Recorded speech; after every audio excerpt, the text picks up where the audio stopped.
Siya Kolisi is in, he's in shape. The talk that he was overweight, I think it was a disillusioned president who was angry that Rassie got knocked out of the top 14. Zels, no surprises that Rassie's made him the captain, says he will start, and has kind of dismissed any belief among observers, spectators, media, that Siya Kolisi's position was ever going to be in doubt. No surprise at all. Glad that he's going to be back in the mix and that he's ready to go. If Rassie's ready to pick him, then he must be ready. So that's good news for South Africa. Not such great news for Ireland. All right. He's picked 39 players, Scotty. 14 standby and 8 are injured. That's 61 players. If you're not in the 61 now, could be curtains for the next 4 years.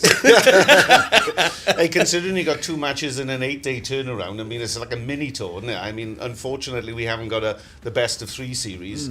So for both sides to be heavily laden with 35 plus, ancillary players, I still think that common sense will prevail, and there'll be a solid spine of 25 to 28 players that will obviously get game time over the ensuing 2 weeks. All right, Zels, when you look at the squad and the comments that Rassie's made, Jan-Hendrik Wessels, he's loved him since he was under 15. He's always seen him as a prop, not as a hooker. Yes. Jake sees him as a hooker, yes, thinking that the prop stocks are so loaded. He hasn't really come through as a hooker. He only played 10 games this season for the Bulls, but he is one of their project players, as they call it. Where do you see him finally settling? That is a great question. I'm not sure what the answer to that is. Look, anybody can play hooker for South Africa, apparently. You don't actually have to be a hooker, so potentially Jan Hendrik could play both. I'd like to see him go at loose head, because for me, he's a guy who likes to carry the ball. He likes to be front and center in the ball carry department, and maybe not sort of wasted on the edge waiting for the ball to come his way. So I think loose head could be a great position for him. It keeps him in the mix in the set piece, but maybe doesn't put that line-out pressure on him and accentuates his ball-carrying ability. Scotty, I don't know how much you've seen of him, the Bulls hooker. I know nothing of him. Unfortunately, sorry, no comment on that. So certainly when it comes to the front 5, I'm the most least experienced person to, all right, well, to offer some insight. Hey, listen, this next cycle is all about creating and developing and retaining and optimizing depth. Certainly in the front 5. As everybody gets a little bit longer in the tooth, as they say, into this next World Cup cycle. So it's still an embarrassment of riches. There's a lot of great talent around. Just needs to be harnessed into what Rassie and the Boks way is all about. If we take Ireland, consistently been the best team in the world pre the World Cup, great results, went down to New Zealand, lost to the Maori in the first game, lost the first test at Eden Park, coincidentally when Fozzie wasn't there, and then came back and won 3 on the trot, won the second test, beat the Maori, and then won the decider, and won it quite well.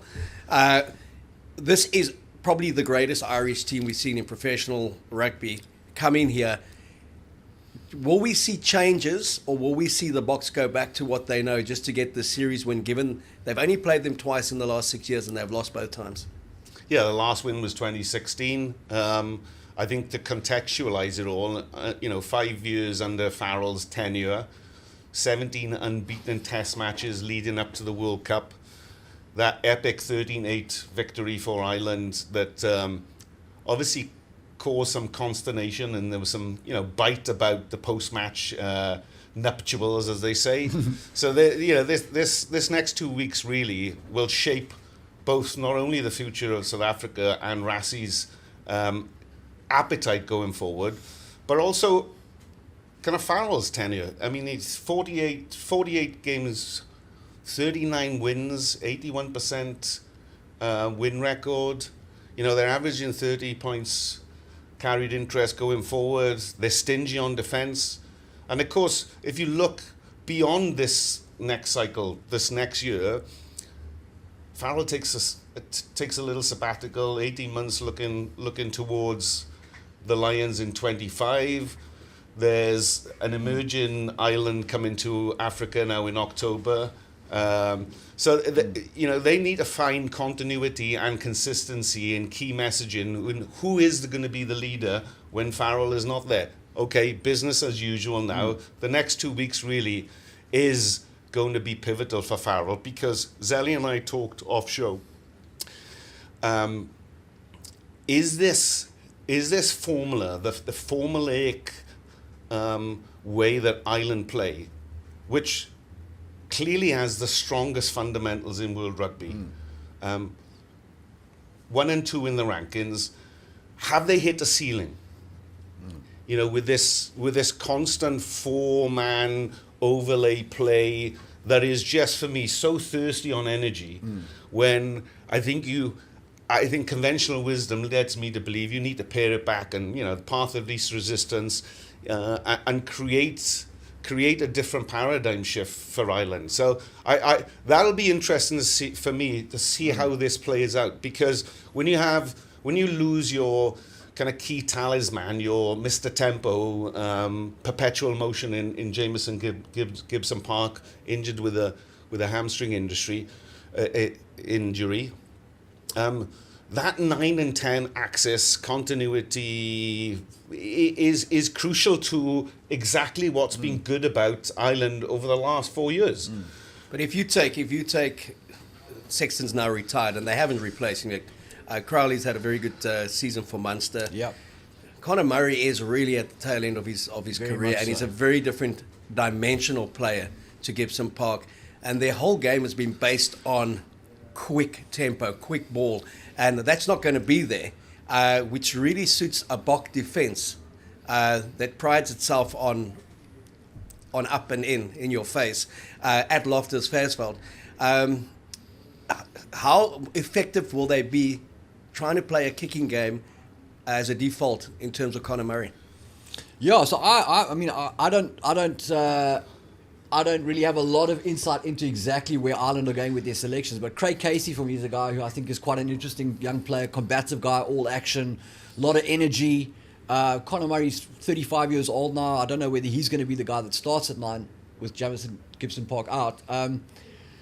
So I don't really know, where they stand in the kicking game, and maybe there's questions there that they need answered. I just feel like Ireland, like anything in rugby, is cyclical, right? The Lions that would bait teams into the coast-to-coast rugby and then take advantage of the Highveld factor and basically outrun teams. Eventually, guys came around to how that works, and the Leinster blueprint is magnificent. The all sort of tempo, keep ball approach.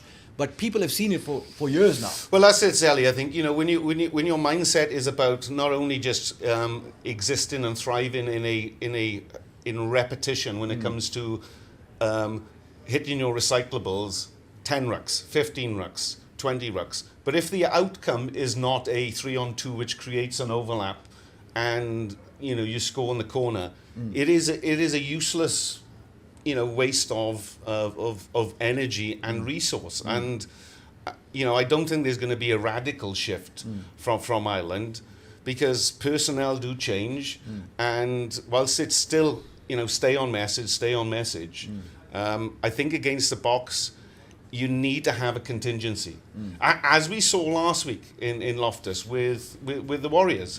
Is that you got to create pressure, you got to put pulses out there, and I would be conscious about targeting that inherent disconnect between 9 and 10, just because they haven't had international experience and reps together, and also the outside centre position. Just because we don't know whether that is Ringrose coming back or Osborne gets another shift.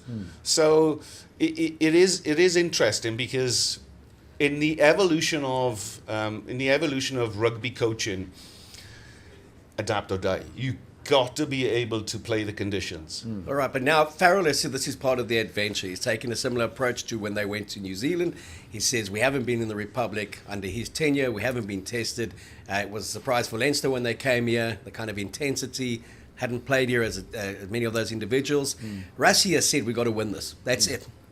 Ireland is a team we have to beat. Our Boks players uncharacteristically have been poking the Irish bear. Eben Etzebeth said a lot. Damien Dearland, who doesn't say much, has said a lot.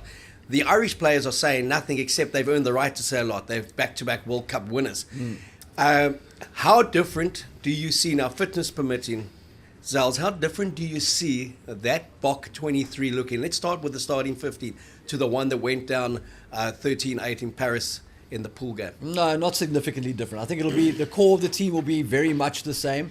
Obviously, Dwayne not being around, Kitsy not being around, those are changes that are forced, but I can't see there being too many sort of optional changes there. I think Edwell is a guy that may feature in a game like this on the wing, and Chesn and Villy at the back. I think Jesse's going to play 13 and Lukanya is going to be working his way back to full fitness in the series or to getting onto the field. And then I think we're probably going to have Marnie lining up at fly half and Faf at 9. So okay, well, let's stay with your backs. Yeah. Okay, I'm going to get Scotty. What Cool. what backline would you start with? Well, from a box perspective, yeah, I'd stick on Message again because there's a lot of consternation about Marnie Limbeck, right? We wouldn't be having this conversation if he was 86% off the tee, And I still think that he's the best option at creating, fluidity and heads-up rugby because, inimitably he's got a great inside step, outside step, and has beautiful temperance on the ball where he can put the face ball in, the fade ball, get people running on outside shoulders. So I think for him, he again needs to start to understand what responsibility as a number 10, as we fall over, looks like. Outside of that, listen, you know me, I'm a huge Delende fan. I think Jesse Creel again deserves his outside berth. And again, from a back three perspective, that's all going to be about diffusing pressure and also playing the percentages and playing the field, isn't it? Yeah, so I mean, there's consistency. Villy comes back, yes, he's fit, he's going to play. Chesn, if he's fit, will play in terms of how he's come through in the fitness. Kirtley or Funamava, they may give Funamava a go, or they may go back to the experience of Mapimpi. So we have options there. Yeah. I think Lukanya Army shorter game time, so you will go with Jesse Creel just on form. He deserves to be there in Dearlandy. If he's not right, who do you start at 9? Grant Williams, or do you bring Reinach in? Sure, it's an interesting call. I don't know. Grant Williams, I think, is a massive impact player. Jet shoes, but maybe you want a Kobus Reinach there. He's a fucking animal, isn't he? For the experience, yeah. He's just... Yeah. For me, he's one of those players that, very few teams are able to contain his energy and his physicality. There's a lot of grunt in him, and a lot of rugby craft as well. And especially in the conditions, you'd have a guy like, if Williams is on the bench, that can come on in the last 20, can break the game open, and he gives you a back three option in terms of playing on the wing. So let's get back to Lebok, Andre Pollard. I'm a big Andre Pollard man. I've always been, from the time he wasn't picked for the World Cup, I said, pick him, get him there, he'll win us the World Cup. He arrived, he kicked like a god, he never missed one. Quarterfinal, ice in his veins. Semi-final, ice, snow, everything in his veins. And then the final, first one in off the post, never missed again. Yeah. That composure. What I don't get, and I've been plotting a lot on social media, is it's still like there's a doubt. Why would you pick Andre Pollard to play against Ireland? Marnie's got to be your guy because we've seen him in the URC. Now, I know within the team's framework, they don't put a great emphasis on, when it comes to Marnie's goal kicking, that it's one of the key areas that they will select him on. They believe, as you said, Scott, he opens up the game so much. Yeah. He does so much that he's worth 2 tries a game. Now, I'd say that's fine. That's worth 10 points. But if you go back to the World Cup, he missed 11 off the tee, and that's 1 point. So it was 6 that he left out there. And the 1 point is that got us through in the quarterfinal, semi-final, and final, where Pollard didn't miss. So if you go back to when he started against Australia, Eddie Jones's Australia was magnificent at Loftus, Marnie Lebok, in a game that opened up in that. Is it a case of you reward him because he's been playing in the URC, he's consistently been playing, Pollard's been playing in the Premiership, they ended a little bit earlier, he may be short of a gallop, but who's the one that's going to trouble the Irish more, having Pollard at 10 or having Marnie Lebok at 10? Well, I mean, I'm not a very clever guy, but for me, your goal kicker must be able to kick his goals, and that's something that Marnie is not, has proven he's inconsistent. For me, Marnie's biggest strength is his biggest weakness. He's got no memory. So when he makes a big mistake, it doesn't break his confidence because he doesn't remember it. He just keeps playing. But the downside is that when he's off, and it doesn't necessarily fix itself very quickly. So Marnie's attack play, I don't think anybody can question it. His ability to unlock defense is fantastic. Not the most physical defender, and then the goal-kicking issue that comes to the fore. Andre Pollard is a proven winner, and Russie has shown that when it matters, he's going to call Pollard in. So I think who he selects at 10 and at 9, in the situation where Faf wasn't available, is going to show a lot, sort of give a lot of insight into where Russie's going in the next couple of seasons with Tony Brown as the attack coach. how much he's going to stretch his legs and experiment from an attacking point of view with the Bok game plan. All right, so who do you go with at 10? Do you go with Pollard? Do you go with Lebok? If it was me and I was saying we're betting money on this game and we have to win it, Pollard is by far the. Who do you think they're going to go with? I think they'll go with Marnie. Scotty? Yeah, I agree. I think, listen, there's very few players on the international landscape, certainly in pivotal positions like number 10, that just command. Like, the guy is grace under pressure. You know, he's demonstrated that time after time. You know, and I think when you're in clutch positions, you need clutch players. And it's like, and that's where, that is the identification of someone like Pollard, clutch. This is what it takes to win football matches. With Marnie, it's like, this is the athlete that you know, with 5 minutes to go, you're playing catch-up football, could unlock the defense. It's too high percentage, you know? You go with a tried and tested. And I think it will be a closely fought 2-week series, you know, when it comes to stingy points given and so on, because I think discipline will always be key, and the ability to convert those, because when you hit those penalties, you know, that 3 points is essentially worth 5 on the scoreboard for me. I know it doesn't make sense, but it literally is, because the pressure then gets put on the opposition to make plays. Get your run play options involved. Get your territory involved. Create more pressure. And we've seen time and time again with Ireland is that their ability to absorb pressure and their ability to, you know, conversely put it on you is been one of their great strengths. If you go back to that 13-8 defeat, take Marnie's goal kicking out of the equation for now. How good a performance did you think he had as a 10? How much did he trouble Ireland as a 10? And would it have been any different if Pollard had been there in terms of the attacking game, but he had kicked his goals?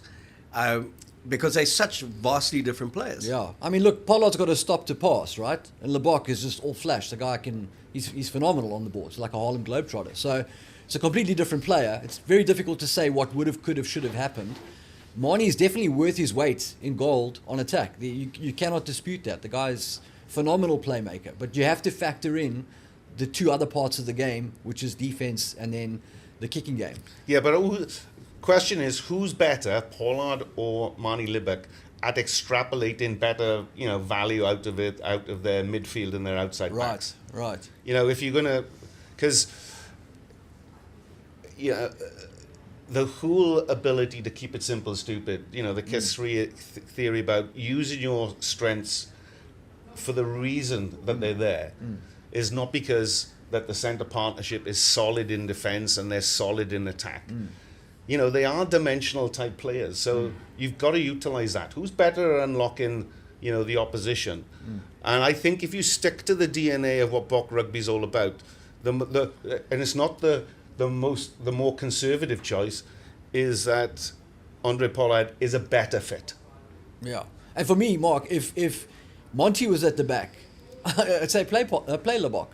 There's no problem. Anytime you get a penalty, it's 3 points. The thing for me also, and especially with a series like this, so much emphasis has been put on, you haven't played South Africa in South Africa, and I agree with you, Scott. This is going to be probably a one-score result in that first one, definitely. And it's going to be one place, two in the world again. And I think whether they played in Paris, played in Pretoria, or played in Dublin, you're looking at 3 to 7 points between the two, and who takes that? Now, if you look at the way South Africa plays and the confidence they get from building scoreboard pressure, now, any opposition team that comes here and they're 6-3 down, 9-3, 12-3 down, all of a sudden the dynamic changes of the game. And we used to see that with the great Bulls side when Morné Steyn was at 10. They would kick the first 3 kicks they could get, and he'd take a drop goal, and all of a sudden they may have been under the cosh, but they're 12-3 up, and the opposition starts playing a whole different way. But listen, it's more than that, hey?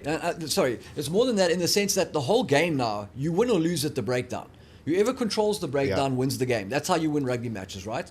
So if you're on the opposing team and you're a guy that plays to the ball, if you know that every time you concede a penalty, it's 3 points against you, it changes your whole mindset about how you attack the breakdown. And if you know that the guy on the other side there who's going to be kicking the goals is going to miss 40% of his shots, you maybe gamble a bit more. I look at it like this, and I don't know if there's a simple theory that over the years that I've quickly understood is that you have to look at the opposition and go, who are the major players when it comes to the breakdown and turnover ability, and whether that is Omani and or Josh van der Fleer. What my logic is, you have to make them the tackler. You have to put them in a position. They used to do it with George Smith because he was just the finest, exponent of turning the ball over. But not if he is the tackler. Totally. And especially when you bring brute force to that and energy to that, is that you have to make these kind of potential threats. It takes them right out of the game. Yes, they can tackle and turn over as long as they have the ability to bounce back and challenge to the ball. But invariably, the ruck speed and the follow up now is so in tune is that they just get wiped off the floor. That's what I would look at. Well, and for me, given that the weather is going to be lovely in Pretoria next weekend, Omani's the kind of de facto captain. He is an uncomfortable, gnarly player to play against. I mean, you can see that. But is he the better fit for Pretoria? Fast, open game. And that's where I think the onus now is for someone like Ryan Baird and Joe McCarthy, who I've seen enough to think these are generational talents. Huge in physicality and stature, work rate, but also have speed in abundance. And I think they're poorly utilized in this kind of, four-man kind of recycling pivot system. I'd rather see them, outside of 10, inside of 12, or on shoulders and that.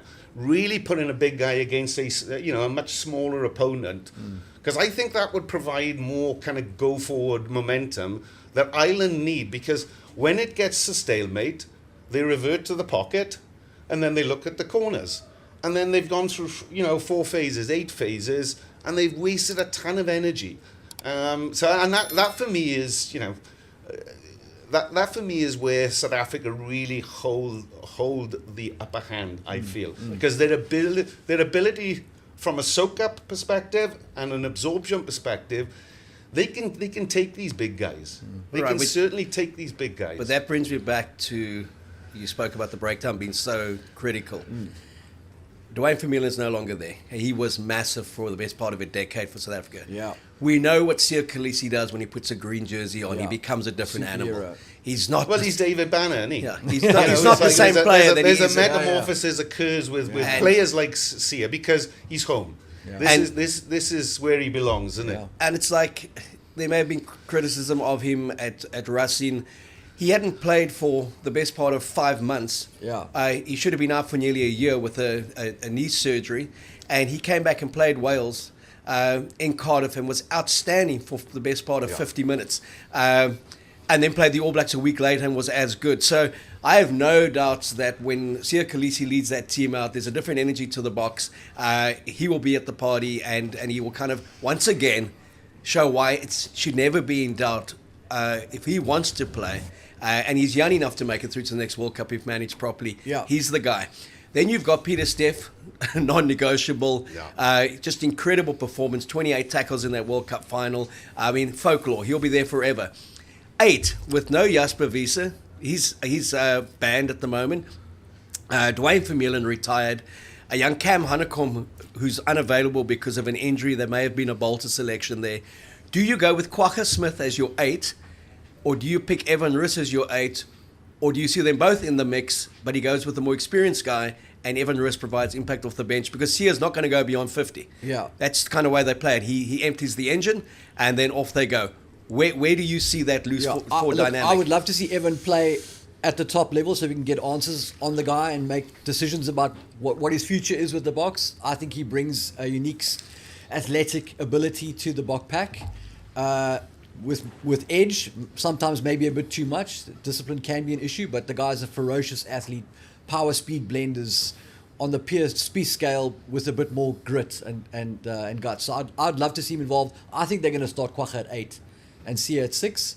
But for me, I would have Evan at 8 and have Kwagga come off the bench. We go back to a year ago. We spoke about this, well, maybe more than a year ago. Yeah. It was when Wales were here last time. And I think they're talking about Kwagga as an 8. Scotty, you raved about him as an 8. Kind of embarrassed us all year. Said, is he really good enough to play Test rugby? Yeah. Scotty said, I like that guy. Well, no, there's intangibles there you can't really pinpoint, and the fact is that he's one of the best fetchers. And I think next weekend where there's a lot at stake for both sides. I mean, Kwagga is for me a no doubt selection because his destructive ability at the ruck, and he just pops up at the most inopportune moments that creates just big moments. Yeah. And he deserves that. I agree though. Evan Roos needs game time. We need to see continuity. We need to see consistency. We just want to see him just flourish.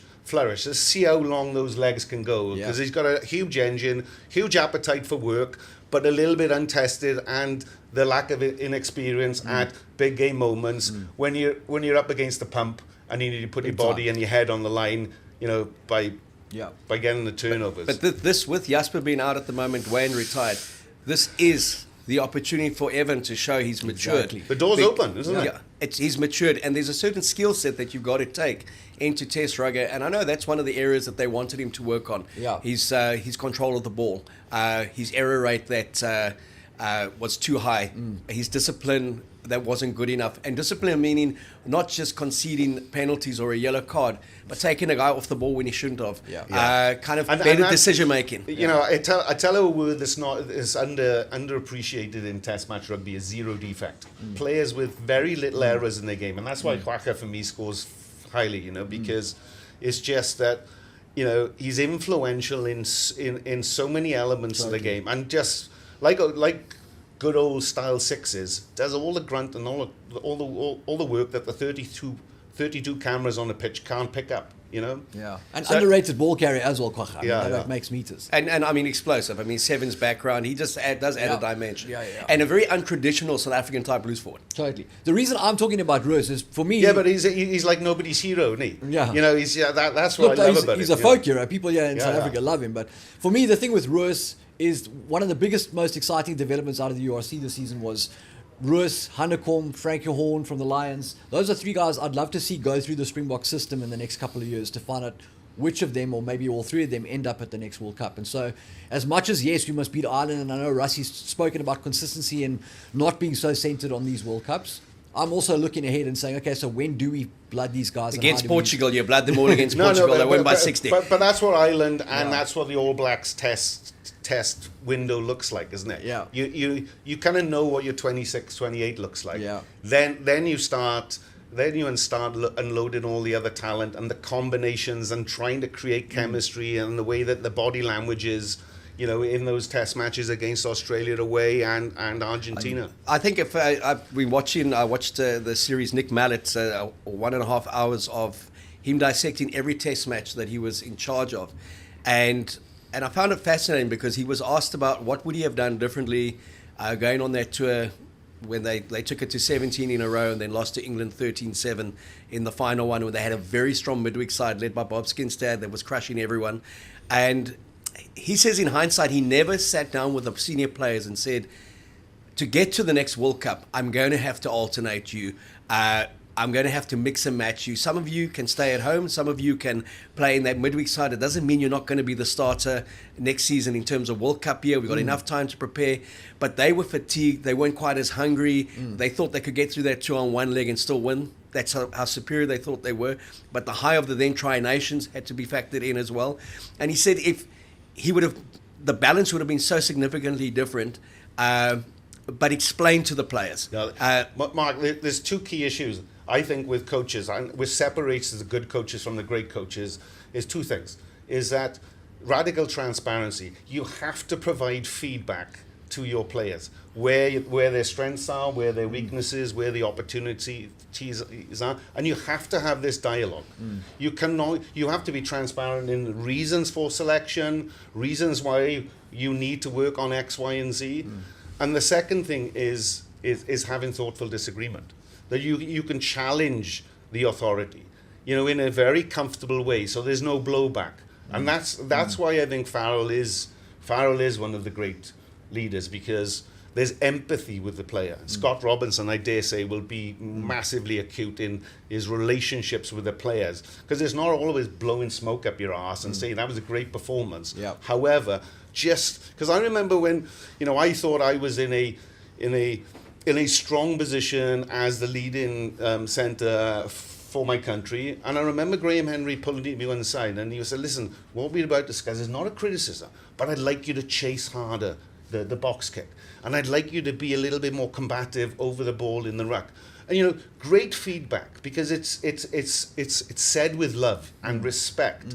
So this is Rassi's challenge, isn't it? It's how does he manage not only the talent that he has, but the potential box office talent that can maybe disrupt the harmonious balance that he's created over the years. That's what Mallet spoke about, that he said he put too much store in upsetting players and changing. So if Andre Fenter goes out for Bob Skinstad, come on, he's been there for 15 test matches.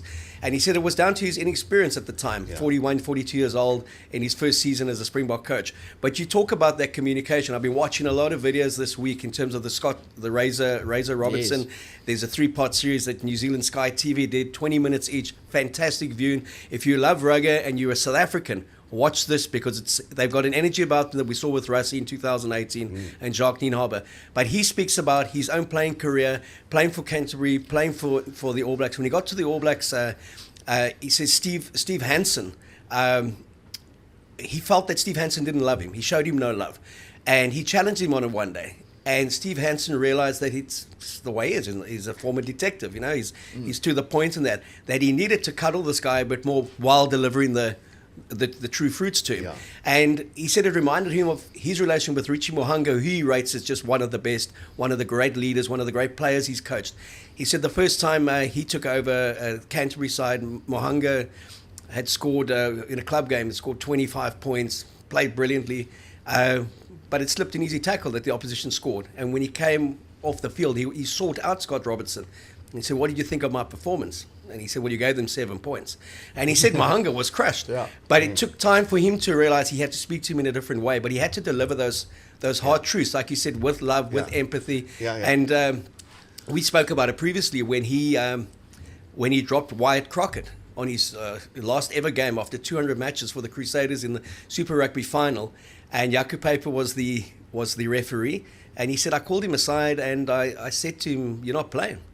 And you're not playing because we're going to get penalty after penalty against you. This referee is going to pin you." Yeah. And he said they had a hard talk where he had to make a team decision ahead of an emotional decision. Yeah. They all understood, and he said, and this was the most favorite player in the team. So it's, again, that kind of relationship, and I think Rassie has that, and he's had that for the best part of 6 years in the way he communicates. I know there were issues. There wasn't happiness with Pollard before the World Cup. He should never have not gone to the World Cup. Totally. And he came in and he saved everyone's bacon. And I think there will be a great appreciation for him in terms of what he's about, not just as a rugby player, but as a person, as a family man, as a father now. Yeah. There's bigger things to him than just rugby as well. He's entered a different realm with kind of family man responsibilities. But that's one of Rassie's biggest skills. I think what he's got to balance, and I go back to the Mallet thing, is not wholesale changes, but integration. Yeah. So it's like I can take a big player out, but let him know he's not out. He's just there for 2 weeks to rest him. I'm not going to just throw 15 new players in against Portugal. They're going to play 7 World Cup winners as well and kind of give these guys the comfort. I mean, Jake used to say it when he brought back Monty and Oosterun. He said, you know how easy it is to convince a Jan Skalkberger that they can beat New Zealand when Oosterun and Percy Montgomery are sitting next to them in the change room when they've done it in New Zealand. And he said, and that he had 7 of the under-21s. They won the World Championship. Fareed Apria, Ricky January, Skalk. Jean de Villiers, Clyde Rathbone, who went on to play for Australia. He said when he put them in with those two guys, the significant difference was just unbelievable of us, what he did and how he galvanized. And I think that's going to be interesting with Rassie and the flow is how does he integrate? And I like what he did in that Welsh test. A lot of World Cup winners in there. Respect for Welsh team. It wasn't we sending out young kids to kind of see their growth, giving them every chance to succeed. But also letting the old senior player know there's a youngster who came and he did particularly well next to you. So, if you want to keep that jersey, you got to fight hard for it. Totally. He's got to come steal it from you. So, that to me is going to be his biggest challenge, Rassie. Also the unknown of a Joe Smith, the unknown of a Razor Robertson, and the very much known of a Farrell. And that's why I think Rassie's put so much emphasis on beating Ireland, because we lose to Ireland at home. Forget that we won 2 World Cups. The South African public, those doubts start happening. New Zealand's got a new coach. Australia's got a new coach. And in this country, you lose 4 or 5 tests, people quickly forget. Yeah, and the margins are going to narrow. I mean, with Razor there now instead of Fozzie, the margins are going to narrow. Those goal kicks are going to matter in time. And you're only as good as your last good game. And think when that was for the Boks. Okay, three kind of one-pointers. 1-pointers. Yeah, I think the Boks would realistically say the game where they really, like, you could have, that first 40 minutes against France was just something unbelievable. Spectacular. And then hunting to beat an incredible French side at home. England, they had a winning habit, and they found it in those last 10 minutes when Pollard came on and kind of Peter Steph, harsh words were spoken. And then New Zealand, but for 2 missed kicks, they win it. Yeah. And they go down as one of the greatest ever All Black wins. So those margins are fine. And they're paper thin, aren't they? Completely. Marnie kicks a couple and Ireland don't win. The whole quarterfinal draw changes. So I think the respect that's there for Ireland is definitely there in terms of the quality of player. And we're going to see that with the team selection. I mean, the tight 5, the only one I would ask you guys there, Bongi to start or Malcolm Marx to start, or does he think maybe Malcolm Marx needs another week of training and Krobbies comes onto the bench? What's your thoughts? Yeah, I would start Malcolm again, just until we're sure that he's 100% back to match fitness, and bring Bongi on. But I mean, it doesn't really matter which of those 2 guys you start. They're both world-class hookers. I think you've got to start well. Boks have got to start well. Can't be chasing it. Cannot be chasing it. Because you don't want to give that Irish side any confidence. No. And also interesting in the sense that, I mean, away from the hooker conversation, after the 2019 World Cup, we had the British and Irish Lions series. Like that was on the radar. So that was something to play for. This is the first time you have the potential for a real hangover, in the sense that the next thing is a long way away. There is a changing of the guard that has to happen, but it does seem like perhaps a lot of that is in the distant horizon. So for Rassie to keep, I think bringing in Tony is a great move, because it will keep everyone on their toes. There are changes that are going to happen. There are evolutions, and everyone's going to be keen to learn it and execute. I wouldn't say it's necessarily a handover, because the big next thing is going to be 26, when the All Blacks come for a 7-match tour, which is going to be akin to a Lions tour. Yes. And that's a year out from the World Cup. That's going to be the tester. Right. I don't that's think... On the horizon. I think 2 tests against the number 2 side in the world, Ireland, who's beaten us twice in the last 6 years, and they haven't been here since 2016. And then 2 tests at home, Ellis Park and DHL Stadium in Cape Town against the All Blacks. Beautiful. Under a new coaching. It actually doesn't get bigger as a home international season for me. And then the challenge of going to Australia, where we've been terrible since 1992. I think it's 5 wins in 30. Where we struggle to beat a Wallaby side, no matter how good or poor they are. I don't think it can allow for a handover, Zels. No, and also the collective need for World Rugby now for Australia and New Zealand to get their shit together. Because there is no doubt that when there's a healthy, ferocious competition where I think the right appointments have been made, Joe Smith and Scott Robertson, respectively, with Rassie now back into the seat, it is all going to be about the intelligentsia of selection, execution, the finite detail. And I think that poses well for the global international collective. Well, I saw Smith's comments yesterday where, and he's so understated when he fronts the media, and he's certainly not trying to sell the game based on a fast quote. And he said, I had 3 years with Leinster before I took the Irish job. When I walked into the All Blacks, I'd already coached at the Blues. He said, it's the most underprepared I've ever been going into a first test match, because I've had these kids together for 10 days. Yes. And then they said to him, there's wholesale changes, there's 14 left from the World Cup squad. And he said, is it? I wouldn't have known. He said, because we just picked on form and we picked on where we feel we want to go in terms of a certain type of player. Yeah. And then I saw Robinson and his coaches saying they've torn up the playbook. So I didn't know there was one for the All Blacks at the last World Cup. Yeah, but isn't that refreshing? Because at least in where they are in their international coaching lives, they've closed the chapter. They've opened a new book. It's a new play. It's a new page. It's a blank page. But I also find there's and Jacques was fantastic in what he did operationally as a head coach. But just having Rassie back at every press conference, having him there, he just looks the happiest. I've seen him in terms of being in the Springbok system and being the head honcho there, not being the director of rugby who also has a Springbok coach. And I mean, his comment about Simon Zebo, who he would have coached at Munster, and Zebo came out and said, but we all know that Rassie hates the Irish more than anything else. And if anyone's read all the narrative about Rassie, all he talks about is Munster being his second home, his spiritual home, how much he loved the Irish people.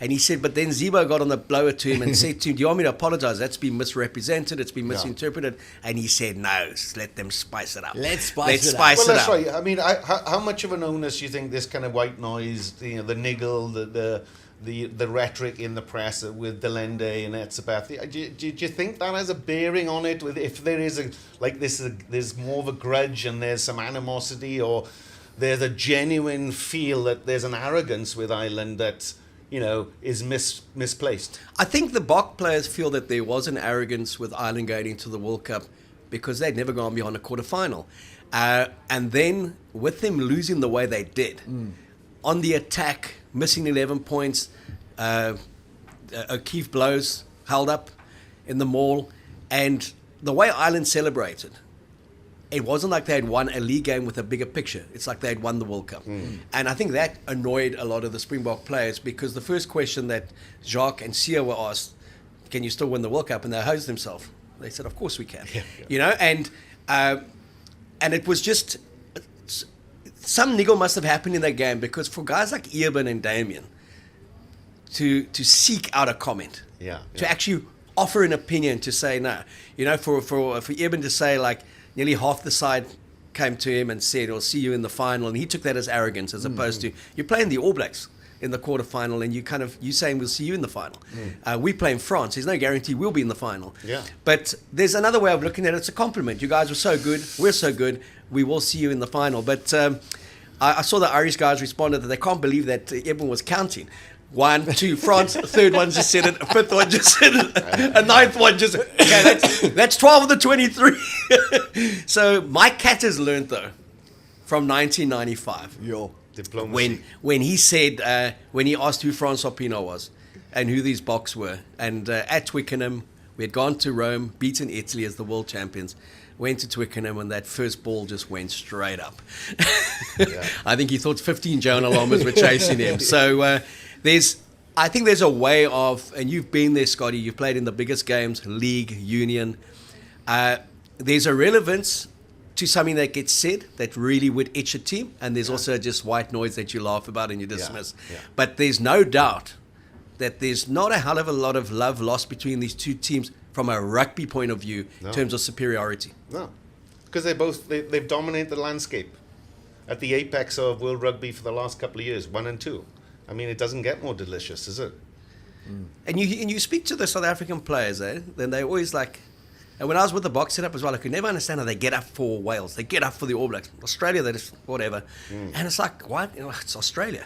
And Ireland back then was the same. Like kind of, you just find, because they're such a technical side, Australia, such a technical side, Ireland, but there's a lot of common ground, simple man alignments between South African players, New Zealand players, and Welsh players.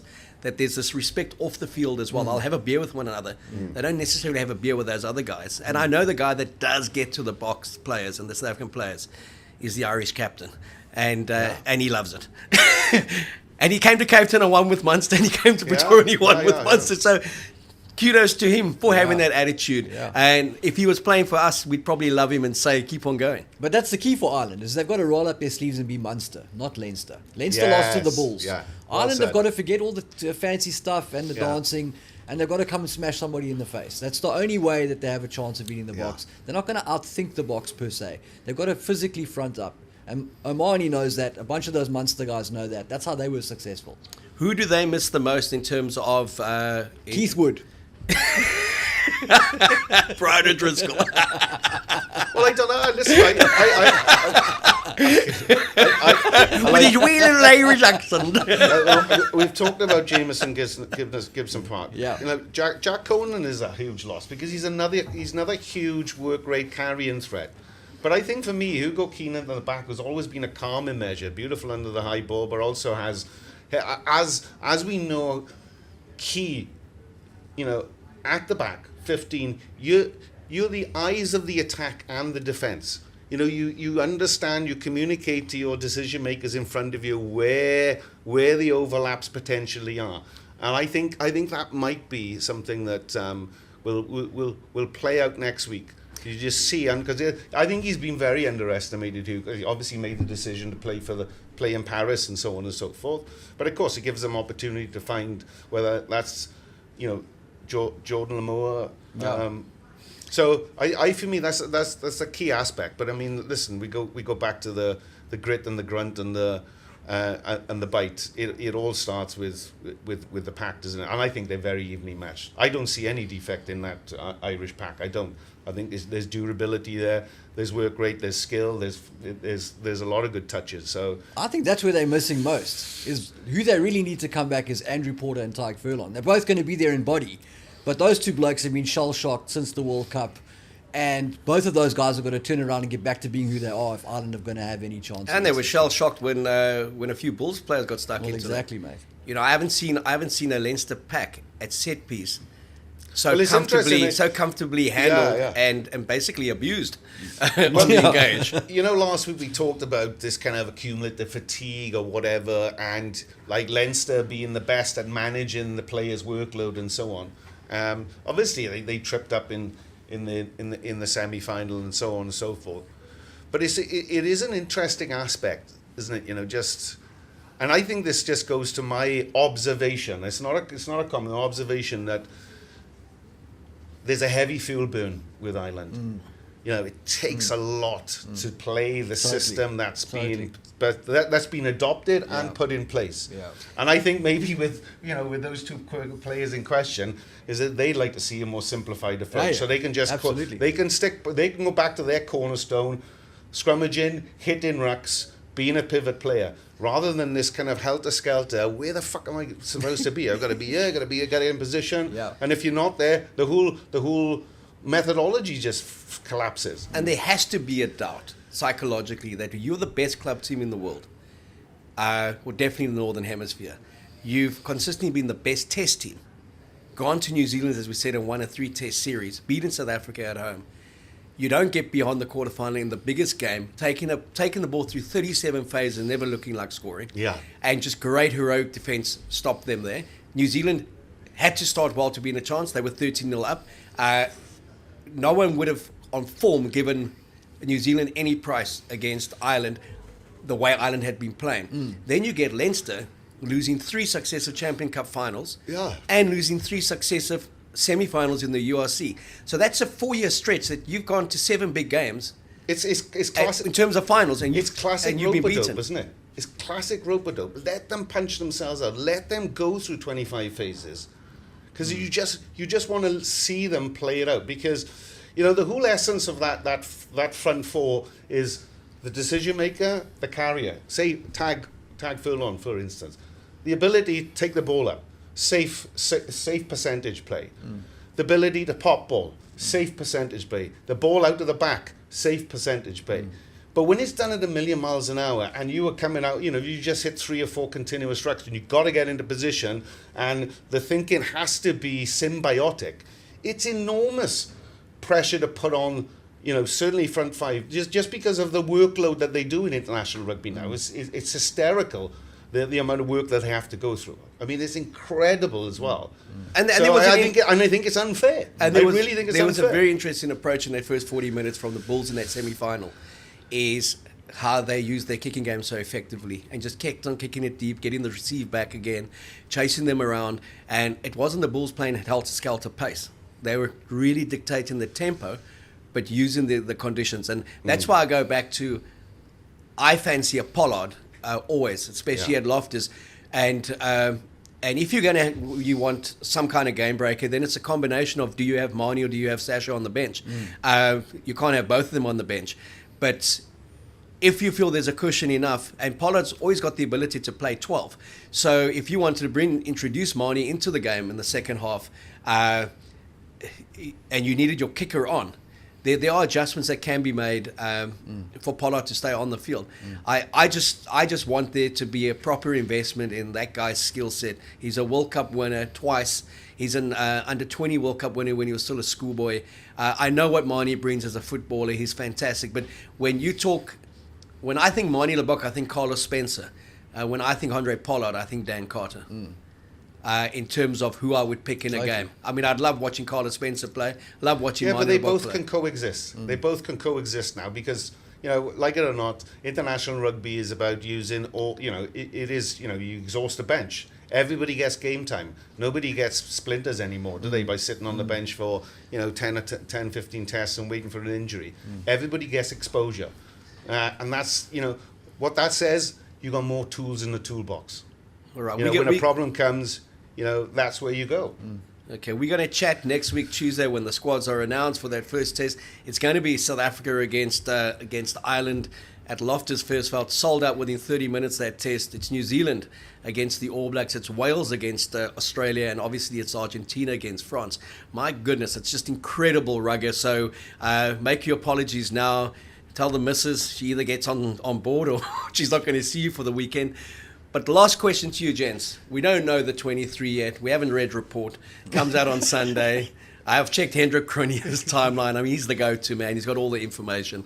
And if you give him a follow as well, if you want to know anything about the Boks in terms of what's going on in news. Any bolter in that 23 that you see, a left field selection that we may not be thinking about, does he go 6-2? Does he go 7-1? Does he go 8-0? Cheslin, you're in.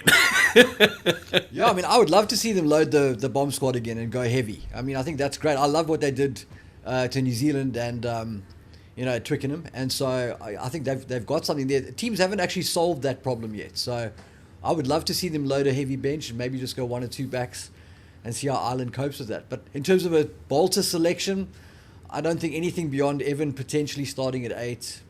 I don't think so. No, I can't see them. I think this first test is going to be, let's get one under the belt. Let's try and win it. Let's kill off that thing we haven't beaten Ireland. And then he may integrate and change a bit for that second test in Durban, depending on kind of what happens in the game. But I think this is strongest possible 23 plays, both test matches. They get the series win. They lighten up against Portugal. And it's a whole new ball game when it comes to the Rugby Championship. They've won the series if they win in Pretoria, though, isn't it? Because they beat Leinster and then they've won the first test. So well, they can't lose it if they win in Pretoria, put it that way. Eh? And apparently there's not a third one. I forgot about the third one in 2016. I again, question with my geographic knowledge or lack thereof, potentially in Durban, is that going to be a more humid, could be wet underfoot? Is that dynamic is always at play where that affects selection and also the ultimate need that Pretoria has to be a W. What I've found though in the last few years with the New Zealand teams coming here, Australia being the exception, okay, and then during the URC Champions Cup, the northern teams seem to enjoy playing up at altitude far more and struggle when they get to the coast. Oh, they've been playing on 4G pitches, that's why. And it's fast paced, and then they get, especially to a place like Durban, it's like being in Queensland, in Brisbane, the humidity, the balls are difficult. Yeah, that's right, yeah. And also I think there's a mental switch off, like the Lunds will take this because we're not at altitude. I think they're both very different challenges for the Irish team. They're definitely going to enjoy Durban a lot more out in Mshlanga than they are going to enjoy Pretoria. I don't know where they're based. Maybe they base themselves in Mshlanga and then just fly out before the test match. But it's going to be a ripper. 53,000 at the Cathedral, at the home of South African rugby. I've always said Loftus is a spiritual home. Alcatraz, that's Ellis Park. Newlands, we always loved it down here. But Loftus is where this test match should be happening. One place, 2 in the world. It's going to be a ripper. We're going to have lots to chat about next week. Guys, it's been fantastic as always. Scotty, thanks for that. Pop the ball to you, take it up. And a lot of people have been asking me what's happened to Ricky Rodriguez. There's no truth to the fact that he's with the immigration authorities. He's actually preparing for the Olympics with the Pumas. So as you see there, the visual on the screen now, you tell me that's not a dead reener for Ricky, and we don't know how the hell he makes it between Argentina, between Cape Town, down to Hammies to play some touch, and then also edits SA Rugby magazine. Thanks, Ricky. Good chat. Thank you.